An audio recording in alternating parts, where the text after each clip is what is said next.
ભરૂચ નગરપાલિકાના રોજમદાર કર્મચારીનું ફરજ દરમિયાન મોતનો મામલો. વિપક્ષની પરિવારજનોને આર્થિક મદદે તેમજ પુત્રને નોકરી અંગે રજૂઆત. ભરૂચ નગરપાલિકાના રોજમદાર કર્મચારીનું ફરજ દરમિયાન મોતના મામલે વિપક્ષે પરિવારજનોને સાથે રાખી આર્થિક મદદ તેમજ નોકરી અંગે રજૂઆત કરી હતી. ભરૂચ નગરપાલિકા વોટર વર્કસમાં 25 વર્ષથી રોજમદાર તરીકે નોકરી કરતા સુનિલભાઈ વસાવાનું ફરજ દરમિયાન મોત થયું હતું.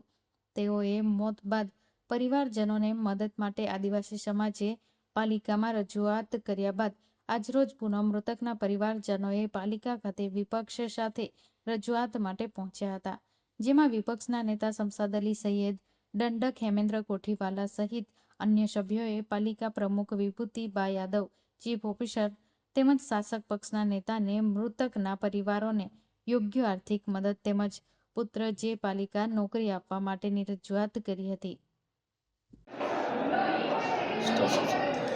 ભરૂચ નગરપાલિકા ખાતે વોટર વિભાગમાં છેલ્લા 25 વર્ષથી ફરજ બજાવતા એવા સ્વર્ગીય શંભુભાઈ વસાવા, જેમનું મૃત્યુ તારીખ 21ના રોજ મંગળવારના રોજ સોનેરી મહેલ પાણી ટાંકીમાં, જે પોતે નોકરી પર હતા અને ત્યાં ફરજ બજાવતા હતા, ફરજ દરમિયાન તેમનું મૃત્યુ થયું હતું. આજે શંભુભાઈનું પરિવાર નગરપાલિકા ખાતે પોતાની રજૂઆત લઈને આવ્યું હતું. નગરપાલિકાના વિપક્ષ તરીકે અમે તમામ સભ્યોએ એમની સાથે રાખીને નગરપાલિકાના ચીફ ઓફિસર અને પ્રમુખશ્રી તેમજ પક્ષના નેતાને રજૂઆત કરેલી છે કે શંભુભાઈ છેલ્લા 25 વર્ષથી અહીંયા ફરજ બજાવતા હતા ભરૂચ નગરપાલિકામાં રોજમદાર કર્મચારી તરીકે. એટલે નગરપાલિકાનો એક પરિવારનો હિસ્સો હતો એ.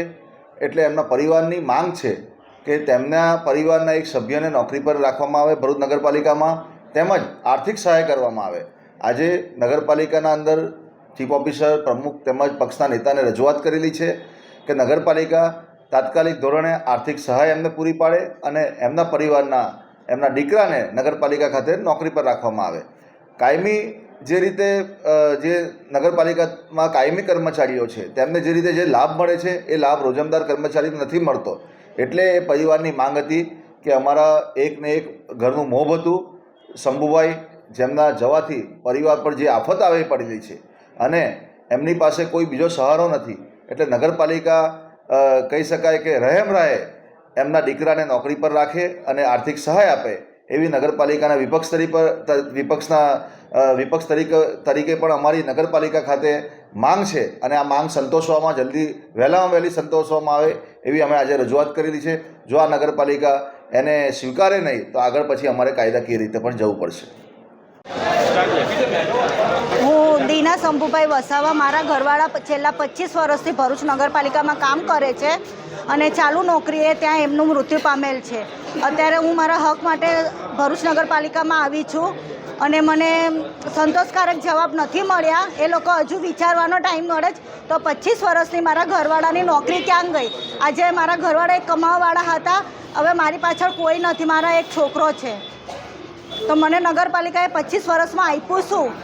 આજે કાયમ કરે, કાલે કાયમ કરે. એ લોકોએ ESI પણ બંધ કરી દીધું, વીમો પણ બંધ કરી દીધું, ઘણા બધા એવા વસ્તુ બંધ કરી દીધા. તો અમારા જે 25 વર્ષ, 2 વર્ષ, 5 વર્ષ, 20 વર્ષવાળા કર્મચારીઓના બૈરીઓ કરે શું? એમના છોકરા શું કરે? શું એ લોકો પણ આ રીતે જ મજૂરી કરે? આટલા બધા અમે રજૂઆત કરી કે મારા ઘરવાળાનું એક્સિડન્ટ થયું છે, તમે એમને બદલી કરો, આ કરો. એમના રજા પરથી મૂકીને પછી પરત ચડવા માટે પણ ઘણા બધા અમારે લોકોને દોડધામ કરાવ્યા. આજે કોઈ સાહેબોને, કોઈ લોકો આજે હાથ ધરતા નથી. અને આજે જે સાહેબ બેઠા છે, પ્રમુખ સાહેબ છે, બીજા છે, બેન છે, એ લોકો આજે અમને નહીં નોકરી મળે, નહીં આ કરે, નહીં કરે તો પછી અમે જઈશું કઈ? આજે 7મા દિવસે અમારે 12 દાડા સુધી ઘરની બહાર ના નીકળાય, છતાં પણ 7મા દિવસે મારા હક માટે મારે બહાર નીકળવું પડે છે. તો હું અમારી વિધવા બહાર જ નીકળી પડવું પડે. અને બીજું કે અમારા છોકરાઓનું શું? 25 વર્ષની નોકરીનું એમનું શું? 25 વર્ષમાં એ લોકોએ કાયમના કર્યા કોને?